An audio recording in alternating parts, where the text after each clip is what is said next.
Baik, terima kasih Pak Rafael dan sekali lagi terima kasih Bu Doti. Untuk selanjutnya kita akan masuki sesi tanya jawab dan diskusi. Jadi saya undang kembali Ibu Doti dan Pak Rafael untuk duduk di depan. Silakan. Untuk award Architectural Steel Award tahun ini.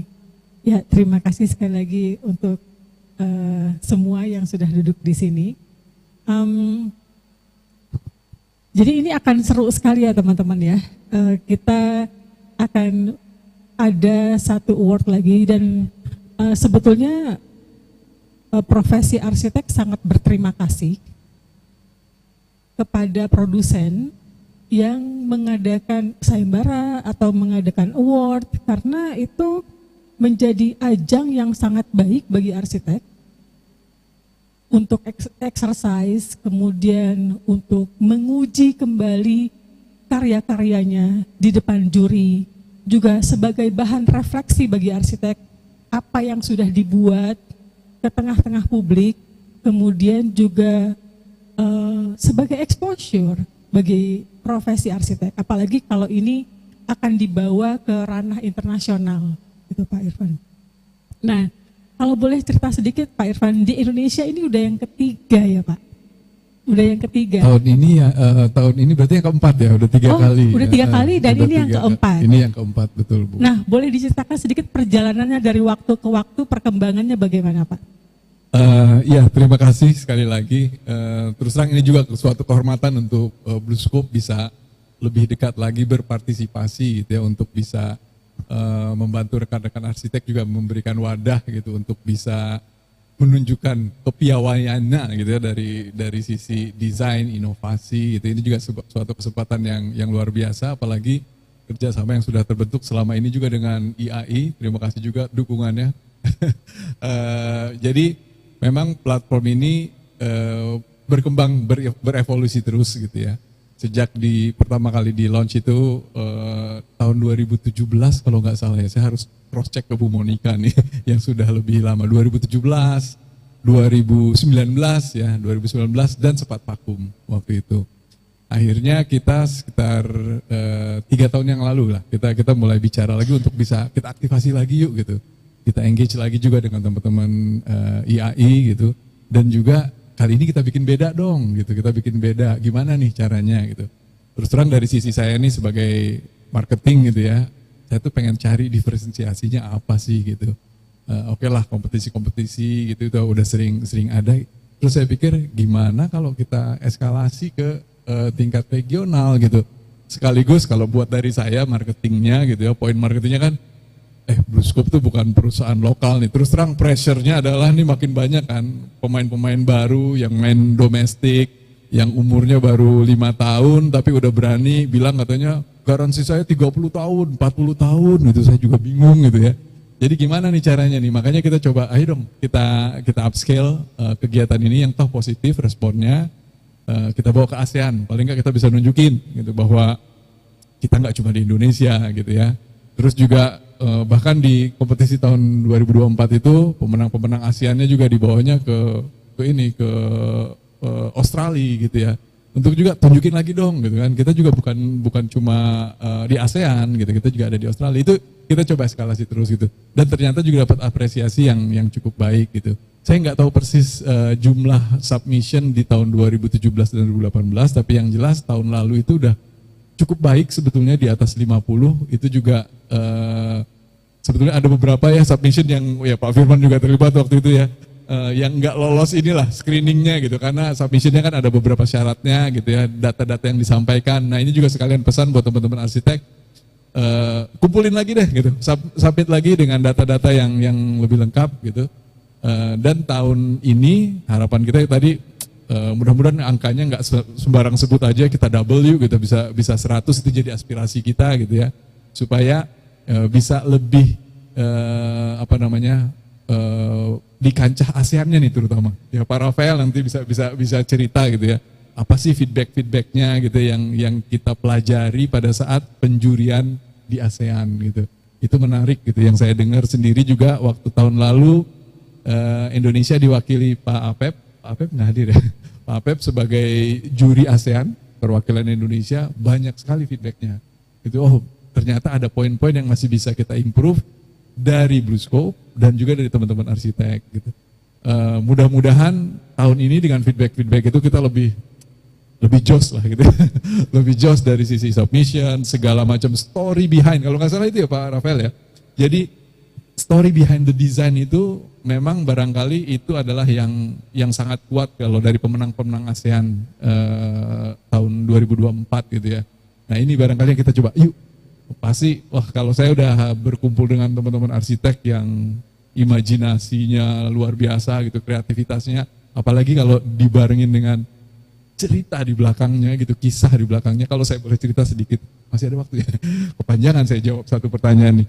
Kayak contohnya, saya jujur aja sebagai mata awam, pemenang residensial di Thailand ya Pak ya, sederhana banget. Saya bilang, aduh ini kok kita kalah gitu. Saya juga sampai saya ngejar ke Pak Apep, ini Pak kok kita bisa kalah, ada apa gitu di penjurian. Ternyata Pak Apep cerita justru story-nya. Itu yang mengakar bagaimana rumah itu adalah sangat berarti buat si orang tua yang dibikinkan oleh anaknya, gimana desainnya itu dibikin supaya gaya lama orang-orang Thailand itu suka ngumpul di rumah tetangga, itu bisa terakomodasi apa segala macam. Ceritanya itu panjang ternyata. Dan akhirnya saya bilang, wah iya bener, ceritanya bukan cuma desain ya gitu, tapi di balik itu ada gitu. Saya yakin sih teman-teman arsitek di Indonesia juga nggak kalah gitu, tapi barangkali kemarin kurang terartikulasi aja gitu Pak ya. Nah, kemampuan berceritanya barangkali. Nah itu, jadi dari 4 kali ini, 3 kali berarti ya. Nah mudah-mudahan yang keempat kita bisa keluarkan lah semua potensi dari berbagai sisi, dari desain, inovasi, kreativitas, dan drama-drama di belakang cerita itu barangkali kita harus keluarin juga gitu ya. Kalau kalau ada dramanya kayaknya makin seru juga gitu. Nggak tahu, saya sebagai orang awam, barangkali dari sisi arsitektur juga memang itu ada komponen itu juga yang jadi bobot itu. Begitu Bu, itu yang bisa saya sharing perjalanan 3 kali dan yang harapan yang keempat ini. Baik, semoga ya Pak, semoga kita mendapatkan 100 submission. Dan memang sebetulnya dalam kompetisi ini tidak ada syarat minimal ukuran bangunan ya. Sehingga ukuran seberapapun itu bisa masuk selama menggunakan material yang sudah disyaratkan. Itu juga sempat itu di diskusi kita untuk yang tahun 2024 juga memang kita meremove syarat itu, kita nggak ada syarat. Jadi tadinya ada syarat itu. Nggak, kita sempat diskusikan, tapi akhirnya kita emang jangan sampai kita masukin itu. Jadi kita juga nggak mau kok ini jadi kayak banyak-banyakan konsumsi bajanya gitu loh. Jangan bukan sampai itu mendistorsi, ya? Jadi ada distorsi nanti gitu kan. Nggak, itu kita udah nggak. Jadi yang lebih memang mengeksplorasi desain dengan baja yang kebetulan ya banyak keunggulan lah gitu. Oke. Ya, nah tadi kalau Bu Doti ini tadi udah memaparkan tentang material steel itu sendiri. Ternyata di balik material itu banyak sekali komponen-komponen dan hal-hal yang kita harus perhatikan ya, Bu Doti ya. Dan arsitek harus menguasai, mungkin bukan harus menguasai, tapi sebaiknya menguasai, mengetahui bahan material itu sendiri. Nah, dalam pengalaman Bu Doti sejauh ini, bagaimana material baja ini memiliki pengaruh terhadap desain-desain yang Quadra buat? Ya, kalau baja itu biasanya kita gunakan untuk proyek-proyek yang sifatnya long span ya, yang bentang lebar dan lain-lain. Untuk baja-baja untuk karena biasanya kita nggak pakai kita gunakan baja tapi dengan lightweight lah, yang sifatnya lightweight. Nah, ada 2 hal Bu. Pertama, struktur secara struktural, baja secara struktural, kemudian juga pengisinya tadi, envelope-nya tadi coated steel kan gitu. Jadi ya kalau di bangunan-bangunan kita kerjakan ya rata-rata kita pasti menggunakan dua elemen itu. Ini hanya saja saya mau sedikit menambahkan Bu. kita sebagai arsitek di Indonesia, kita itu jarang mengeksplorasi baja. Di sistem edukasi kita di kampus juga jarang ya. Waktu itu zaman saya mungkin ya rangka baja yang sederhana atau pakai yang segitiga itu. Jadi kita sebetulnya secara edukasi perlu menguatkan kemampuan kita untuk mendevelop baja kan gitu. Juga karena baja itu yang mudah pasti paling sustainable, paling fleksibel dan lain-lain. Kemudian juga setelah edukasi itu waktu merencanakan kita juga specification kita tuh kita perlu ada istilahnya menguatkan kemampuan memahami spesifikasi. Tadi Bu Putri juga sudah menjelaskan ke saya bahwa banyak itu kategori yang harus berdasarkan lokasi, fungsi, itu nanti specification baja dan sistemnya itu akan berbeda gitu. Jadi memang perlu ada workshop untuk menguatkan kemampuan kita sebagai student maupun jadi sebagai perencana. Kemudian juga itu pelaksanaan kita juga masih minim pelaksanaan yang bisa mengerjakan konstruksi baja khusus gitu. Seperti tadi makanya saya melihatkan contoh-contohnya yang terjadi di Rogers di lain-lain itu bagaimana mereka tuh secara mulai dari awal dari edukasi jadi berencana sampai pelaksanaan itu loopnya itu jadi gitu. Jadi material ini bisa dieksplor lebih jauh dan lebih kuat gitu. Jadi itu yang menjadi sedikit keprihatinan kita bahwa dari sisi engineering side tuh kita arsitek tuh masih perlu diperbaiki. Sementara kita memang banyak lebih kuat di konseptual gitu. Jadi itu yang menjadi concern dari saya. Tapi kalau di praktis sendiri baja yang kita gunakan sifatnya masih lebih dari fungsional gitu ya Bu ya. Sebenarnya lebih fungsional, belum dieksplor seperti tadi yang kita lihat di skala Trava dan lain-lain tadi. Ya. Oh, terima kasih Bu Doti atas pemantiknya mengatakan bahwa arsitek Indonesia belum banyak melakukan eksplorasi material dan akan lebih baik juga apabila diadakan workshop. Nah ini mungkin bisa ditangkap nih Pak sama Pak Irfan sebagai produsen. Tapi yang jelas ajang kompetisi seperti ini secara tidak langsung mungkin bisa mengencourage arsitek untuk mau lebih dalam lagi explore tentang material tersebut ya. Karena kan sebelum menggunakan pasti juga memikirkan konsekuensi dari pemakaian ini. Yang paling sering ditanyakan kan kalau kita pakai baja di Indonesia pasti pertanyaannya adalah panas nggak? Gitu. Nah ini nih yang saya mau tanya ke Rafael. Kenapa waktu itu memutuskan menggunakan ini bukan karena award kan? Meskipun dari awal udah ngomong, udah ini pakai baja, panggil Bluescope aja gitu untuk menjelaskan.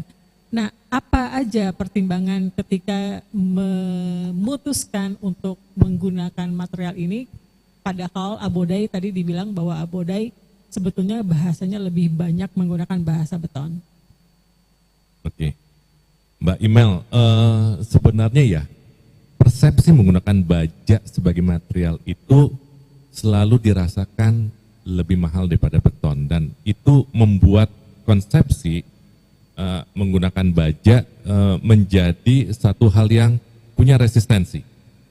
Padahal kalau kita menggunakan baja yang dipotong adalah waktu, ya kan? Karena maturing konkrit itu kan 28 hari. Gitu. Sementara baja itu bisa instan. Gitu. Dan kita ngomong kecepatan bekerja mungkin bisa dipotong cukup banyak. Labor cost tidak pernah dihitung secara statistik bagaimana dia memainkan peran supaya baja dengan beton itu berimbang. Nah, kedua, kalau kita ngomong sama beton apa aja kita bikin tuh gampang. Oke, cor, mau lengkung, mau apa terserah karena is imaginable material yang well control. Karena kita ada formwork, ya. Tapi begitu kita masuk ke baja, terus ditanya, ini bajanya yang profilnya yang mana? Terus kita akan tanya kontraktor. Karena kita tidak tahu profil yang mana dan mana. apakah UMP, apakah I atau W kayak gitu kan, atau H kayak gitu, Habim, apa sih bedanya kayak gitu kan? Ya kita nggak tahu karena we are not trained kayak gitu. Sementara kalau architecture modern kayak di Eropa banyak menggunakan material baja, sehingga mereka sangat paham berapa sih panjang baja yang tanpa sambungan. Nggak tahu juga. Saya baru tahu ya kalau besi itu minimal ya bisa 6 meter tanpa sambungan, bisa maksimal sekian, mungkin 12 kalau pesen dari itu juga setelah waktu itu saya mengerjakan Morrissey, karena untuk lobbynya itu saya pakai baja exposure. Nah, antara dua itu ya proyek yang saya masukin, sebenarnya yang satu kalau Indonesia Arena adalah kecepatan. Kecepatan menjadi the essence of the project karena 2023 tuh is not compromise. Gitu. Kalau orang Singapura bilang die must die kayak gitu. Gitu. Must die aja kalau nggak must do kayak gitu, ya. Sementara kalau yang untuk di clubhouse itu masalah prestis. Jadi ada hal yang berbeda tatanannya. Dia bukan sekedar commercial building. Pada saat itu ingin punya sesuatu yang lebih cantik etalasenya daripada The Spring yang di Gading Serpong. Jadi keinginan dari pemberi tugas itu cukup solid sih, sehingga kita punya kanvas yang lebih fleksibel. Nah, jadi reasoning tersebut muncul juga dengan yang tadi saya tunjukin, Batamport. Batamport itu dengan yang seperti itu kebayang kalau kita harus bikin formwork ya, bentuk-bentuk itu yang nggak jadi. Nah, kurang lebih begitu. Lalu kenapa Blue Scope? Blue Scope itu adalah pilihan yang logis buat saya karena saya sudah pakai itu waktu saya juga berprofesi sebelum masuk ke Indonesia. Saya tahu bentuknya, saya juga sudah pakai di tempat saya bekerja sebelumnya, sehingga itu adalah pilihan yang no-brainer. Jadi memperlancar dan mengamankan proyek juga ya Pak. Ini Betul. 3 pembicara sudah berdiskusi di atas ini dengan konten yang sangat memperkaya kita hari ini. Nah, saya ingin berikan kesempatan buat teman-teman jika ada yang ingin bertanya kepada 3 narasumber di depan ini. Kita lengkap nih hari ini. Ada Blue Scope, kemudian ada Bu Doti, kemudian ada Pak Rafael. Mungkin ada pertanyaan dari teman-teman? Kalau belum ada pertanyaan, saya yang mau nanya lagi. Khususnya untuk awarding nih. Tadi sudah dikatakan kisi-kisi awarding. Kisi-kisi untuk masuk ke dalam awarding. Saya setuju sekali bahwa narasi itu sangat penting ya Pak Rafael ya. Narasi sangat penting karena itulah yang dicari juri. Karena juri itu seperti awalnya melihat karya-karya yang banyak itu, awalnya pasti dia seperti membaca cepat dulu. Ibarat buku, dia baca cepat dulu. Dia baca covernya, dia baca daftar isinya, kemudian dia baca sinopsis belakangnya. Nah, kalau di toko buku kan sekarang diplastikin tuh ya Pak ya. Nah, jadi buku-buku nggak bisa dibaca. Nah, saya biasanya membeli buku setelah melihat covernya, pasti mencari sinopsisnya apa. Dia berkata apa dalam 3-4 paragraf tersebut. Beberapa buku biasanya ada testimoni dari yang sudah baca atau orang terkenal. Saya nggak suka. Saya lebih suka buku yang memang menjelaskan konten bukunya apa, sehingga saya tahu saya perlu buku itu atau enggak, relevan apa enggak. Nah, begitu pula saya yakin terhadap juri-juri. Dia akan membaca cepat, memang akan membaca gambar, pasti impresi terhadap gambar, yes, itu nomor 1. Mau tidak mau kita harus mengakui bahwa nomor 1 itu gambar yang enak dilihat. Tapi gambar itu akan lebih berbicara kalau kemudian narasinya juga relevan dengan relevan dengan masa kini, menjawab kebutuhan arsitektur masa kini, dan juga relevan dengan si juri itu sendiri gitu. Makanya mungkin yang di Thailand bisa dikatakan bahwa kok yang menang rumah sederhana ini. Mungkin karena jurinya tersentuh dengan narasi yang baik itu, yang cukup menyentuh, yang humanis, manusiawi, sehingga dia mendapat perhatian. Yang saya ingin tanyakan nih, kalau Pak Rafael dari tadi dari menjelaskan aja udah kelihatan jago gitu menarasikan. Tapi boleh dong kasih kiat-kiat atau tips-tips diambil dari inspirasi apa aja, dan apakah nih dalam proyek Abodai, terutama yang ditangani oleh Rafael, mana duluan yang keluar? Ceritanya duluan atau karya duluan? Cerita duluan bikin karya atau karya dibuat dulu kemudian ceritanya dibangun? Bagaimana? Ini yang kita sebut black box atau clear box atau post justification kan, lalu begitu kan. Ketemu ceritanya itu, kita ngomongin statistik aja. Gini, ngomong statistik. Berapa banyak sih yang ceritanya dulu baru produk dibandingkan produk dulu baru cerita? Dalam perjalanan Abodai, mungkin hanya 10-20% yang cerita dulu baru produk. Tapi pada saat shaping the product, nah itu tuh biasanya di dalam tim kita mencoba menahan diri untuk tidak memfinalize sampai kita mempunyai sudut pandang yang bisa kita justifikasi. Kenapa?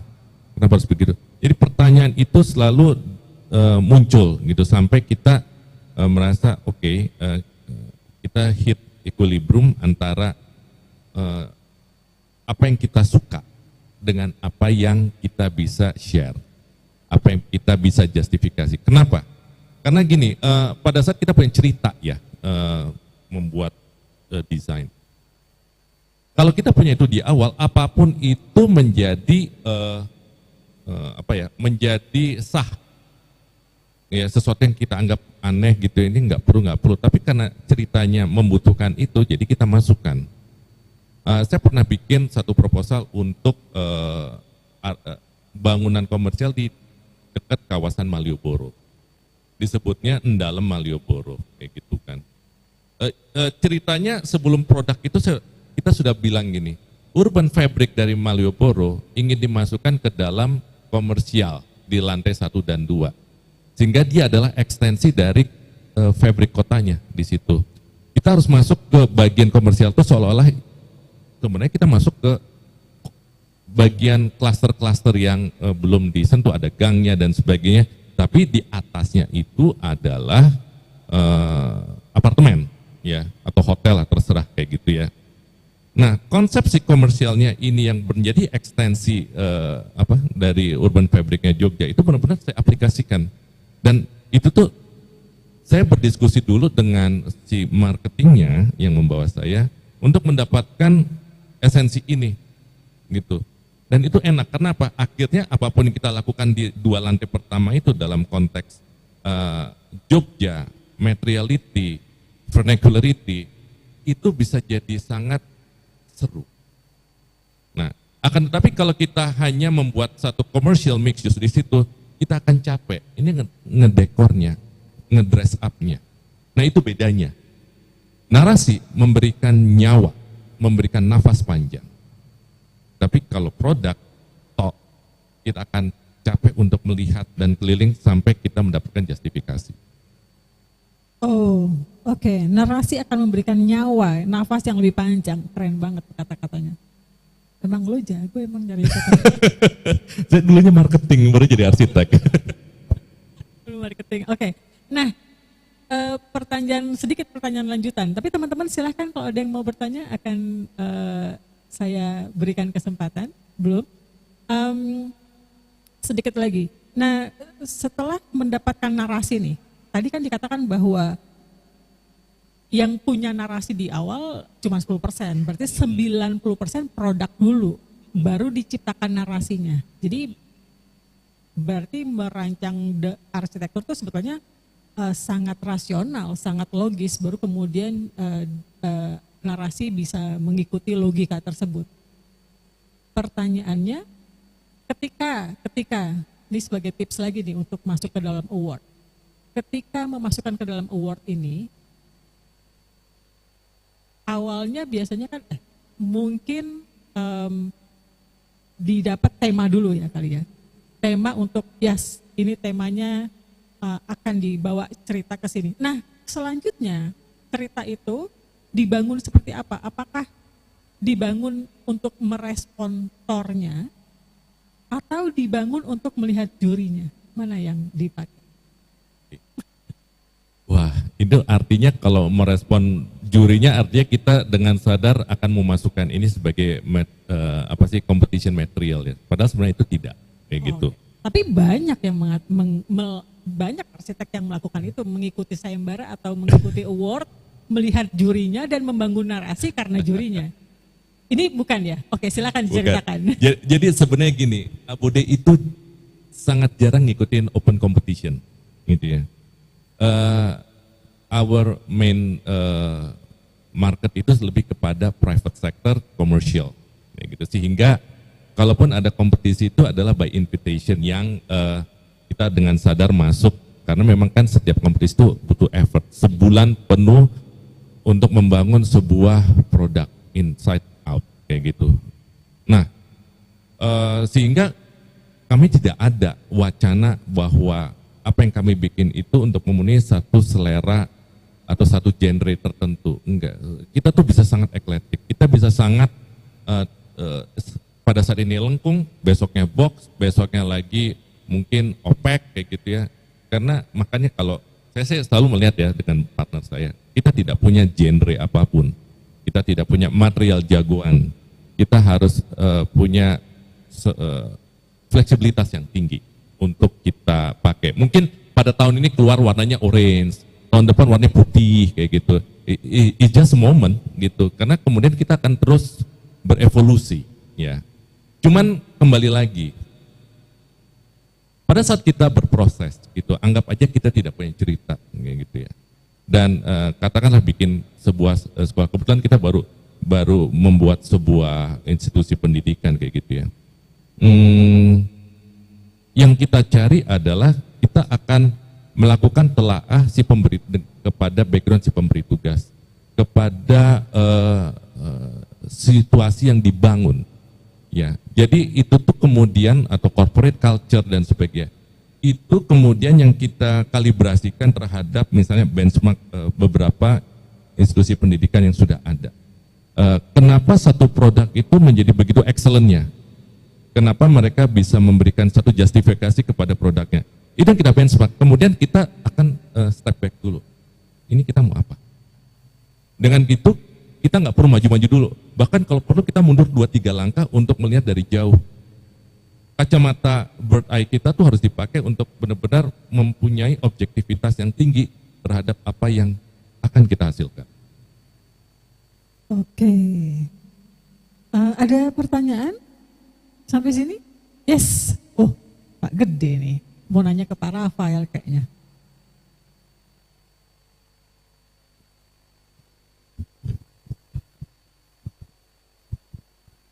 Terima kasih kesempatannya. Saya mau perkenalkan diri buat teman-teman yang lain, silakan. Baik, nama saya Gede Wijaya, saya dari Blue Scope Laisak Indonesia. Saya ingin bertanya pada Pak Rafael, di luar desain Pak, saya dengar waktu kompetisi 2 tahun lalu, salah satu problem yang banyak, mungkin cukup signifikan ya, itu dokumentasi yang tidak lengkap, yang kemudian menggagalkan nih beberapa peserta yang sudah submit gitu ya. Dan saya pikir-pikir, ya bisa juga ya, karena ini kan proyek yang diminta adalah proyek yang sudah terbangun ya. Jadi bisa jadi dia kececer atau mungkin kalau satu biro arsiteknya sudah pindah atau gimana ya. Tapi saya tanyakan coba ke teman-teman arsitek, ternyata ini hal yang valid. Ya, disiplin di dalam menjaga atau memanage dokumentasi proyek itu ternyata satu problem tersendiri itu buat teman-teman. Mungkin Pak Rafael bisa memberikan tips atau saran atau bagaimana sebetulnya bisa memanage, mengelola penyimpanan dokumentasi. Kalau bukan untuk award mungkin itu hal ya. Tapi satu lagi tambah Pak, di luar yang dokumen fisik tadi, saya kira yang cukup sulit itu menyimpan dokumentasi cerita tadi Pak.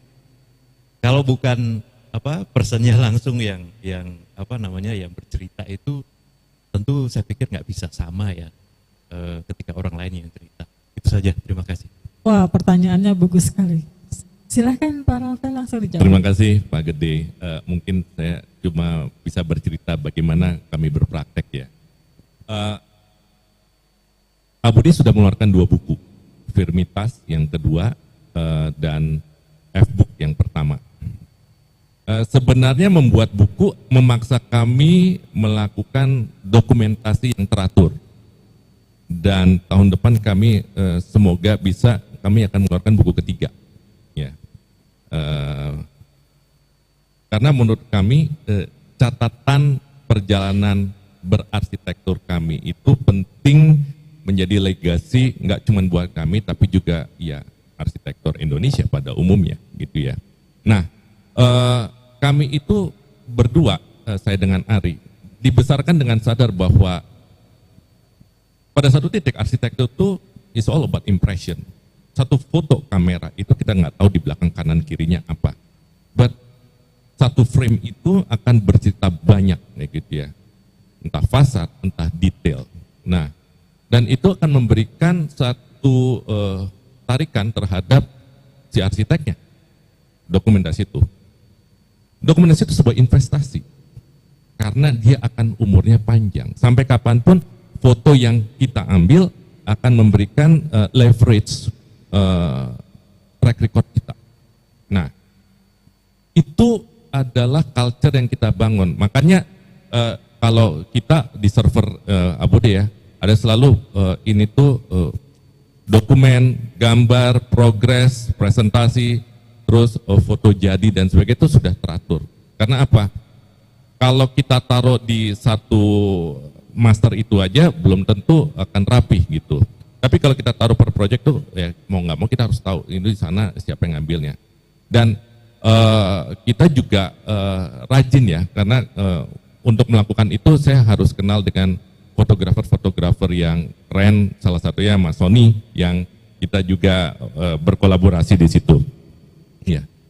Dan saya mengajarkan kepada tim melihat kembali proyek dari kacamata dari frame ini, kamu bisa melihat bagaimana sebuah komposisi terbentuk, bagaimana cerita itu dijalin, bagaimana materiality kita itu perform. Ya. Ada banyak hal dalam konteks kota, dalam konteks bangunan doang, kayak gitu, ada konteks sejarah.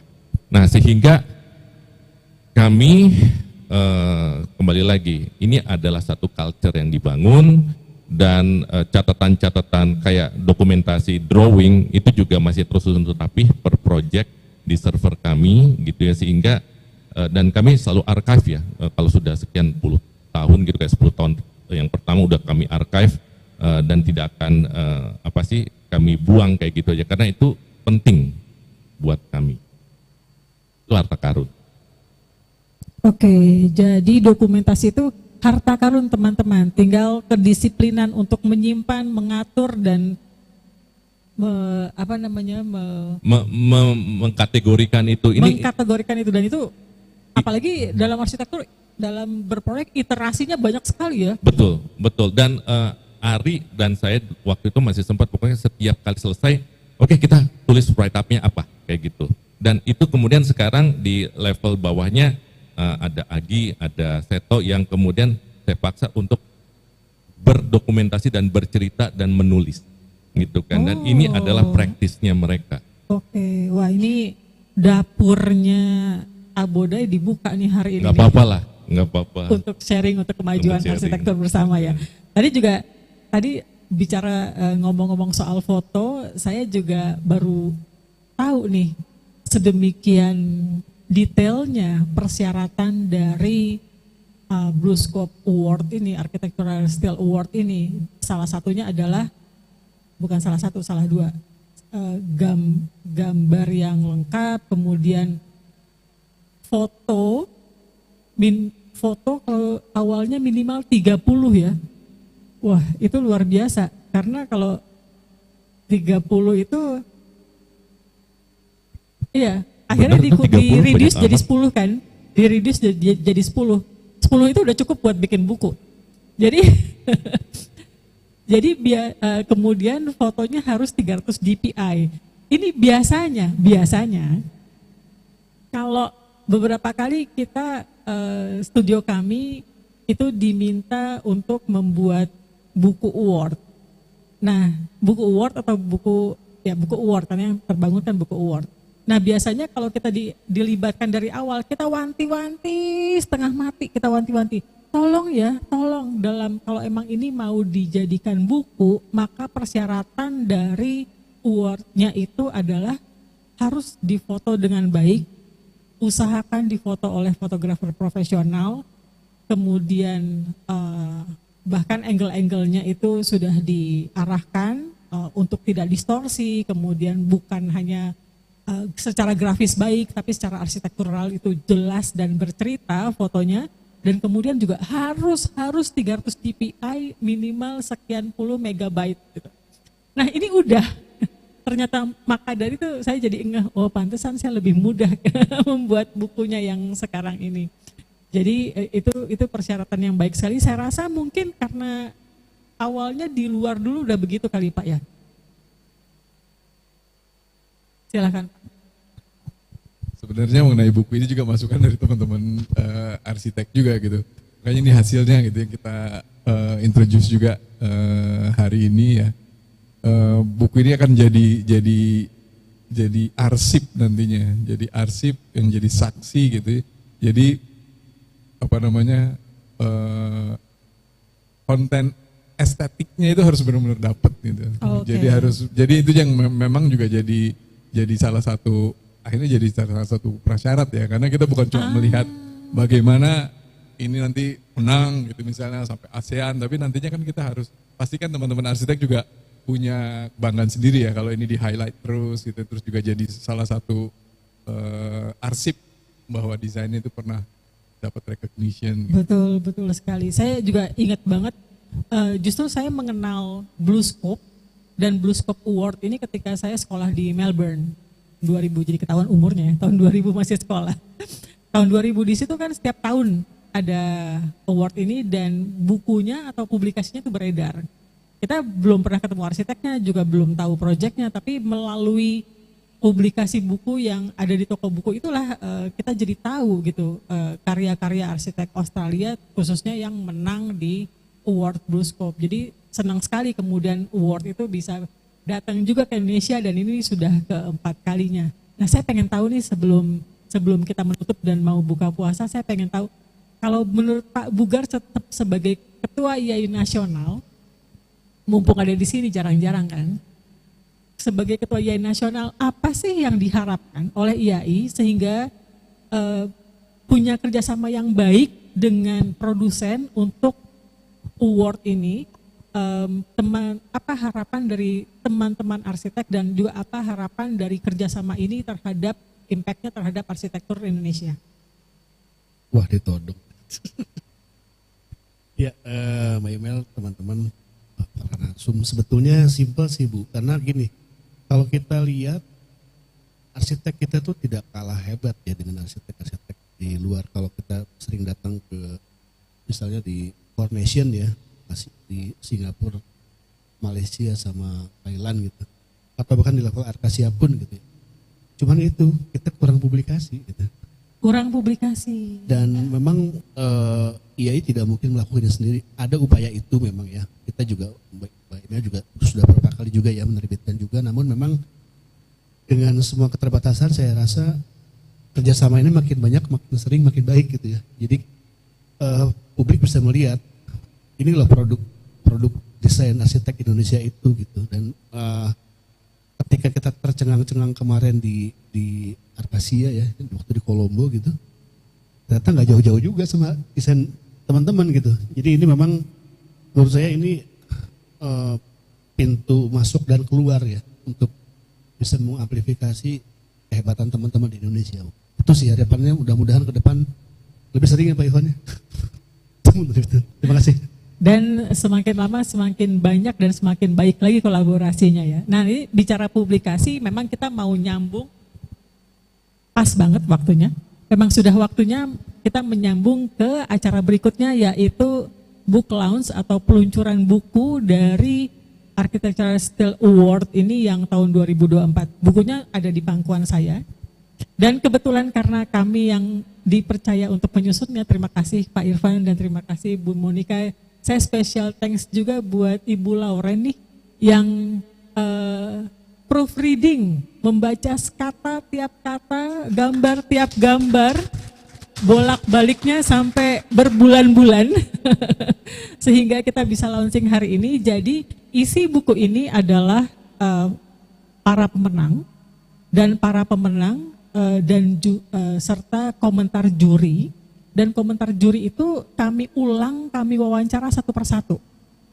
Nanti juga begitu untuk selanjutnya jika dipercaya lagi.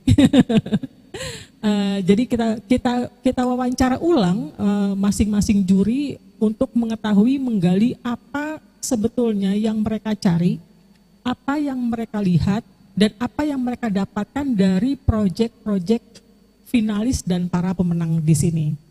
Selain pemenang, juga para finalis. Para finalis juga ada di dalam buku ini, kita dokumentasikan. Kita senang sekali waktu mendokumentasikan ini, ternyata memang karena persyaratan dari Bluescope Award ini sudah sedemikian baiknya sehingga materialnya memang sudah siap publikasi, Pak. Waktu itu kita tinggal mengolahnya dan masih ada sih sebagian yang kita minta ulang lagi materialnya kepada masing-masing arsiteknya untuk melengkapi agar buku ini semakin mudah-mudahan semakin enak dibaca dan mudah-mudahan juga bukan hanya berguna buat award tetapi juga menjadi inspirasi dalam menggunakan material baja ini, khususnya material Bluescope di sini. Untuk itu kita beranjak ke acara book launch. Saya serahkan kepada MC. Terima kasih. Oh ya, sebelumnya buku ini sangat terbatas dicetaknya, tapi kalau nggak salah bisa diakses dengan cara download, ada e-linknya di depan, Mbak. Download kita ada linknya. QR Jadi code di depan, jadi teman-teman silakan scan. Silakan scan, dan teman-teman yang di rumah, yang online nanti juga bisa mendapatkan linknya untuk bisa download dan membaca buku ini secara lengkap. Silakan Bu Evi. Oke, boleh kasih tepuk tangannya untuk pengisi acara kita, sumber acara kita hari ini. Bapak Ibu mohon kembali ke tempatnya masing-masing, kecuali Pak Irfan. Baiklah rekan-rekan semua, Bapak Ibu sekalian, kita akan masuk ke acara book launch, di mana untuk acara ini kami akan memberikan, maksud saya Bluescope akan memberikan buku SAA 2024 kepada pemenang dari SAA 2024, yaitu kepada Bapak Rafael. Silakan maju ke depan, Pak. Kemudian kepada Bapak Heru dari HMP Arsitek, silakan Bapak Heru. Kemudian perwakilan dari Coema, bisa Mas, perwakilan dari Coema. Dan juga perwakilan dari Wiratman Arsitek. Silakan Bapak. Mungkin bisa dibantu untuk memberikan bukunya ke Pak Irfan.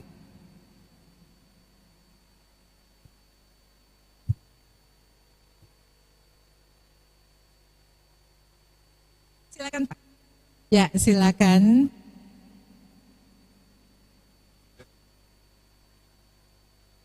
Pada Pak Rafael, terima kasih. Kepada Bapak Heru. Dan juga kepada perwakilan dari Wiratman Arsitek. Ya, silakan mengambil foto bersama.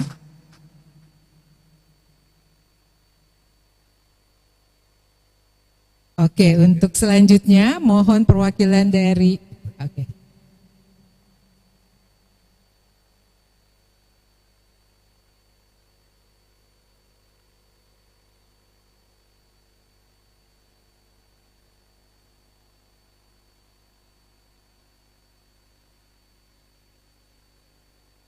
Oke.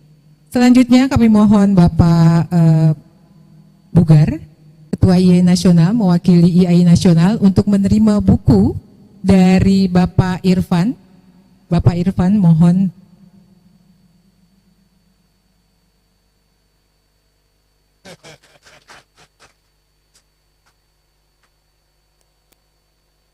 Oke. Oke, selanjutnya kami akan memanggilkan para finalis SAA 2024, yaitu Bapak kita mau foto rame-rame harusnya Pak Bugar di sini aja Pak, barengan, nggak boleh duduk dulu. Kami panggilkan Bapak Tio dan Bapak Edward Kurniawan, mohon ya. Bapak Michael Kristianto. Kemudian perwakilan dari Anggara Arkitim, dan perwakilan dari Pavilion 95.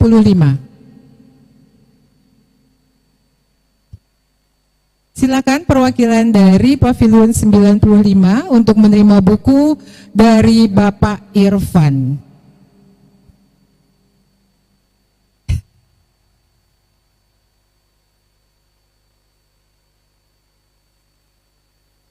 Di sebelah sana, Pak.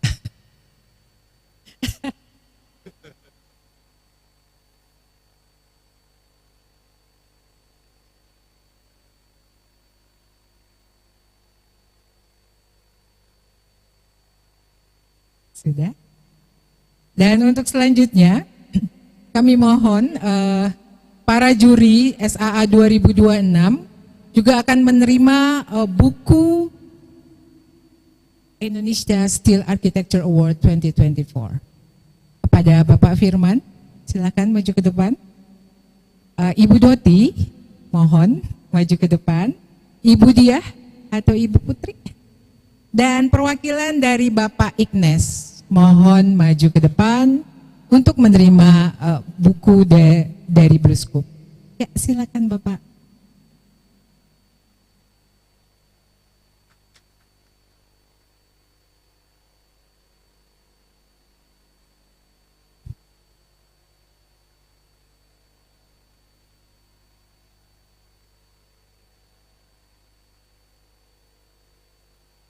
Oke, mungkin bisa diatur, ada yang naik, diatur. Mungkin kameramennya bisa bantu ngatur?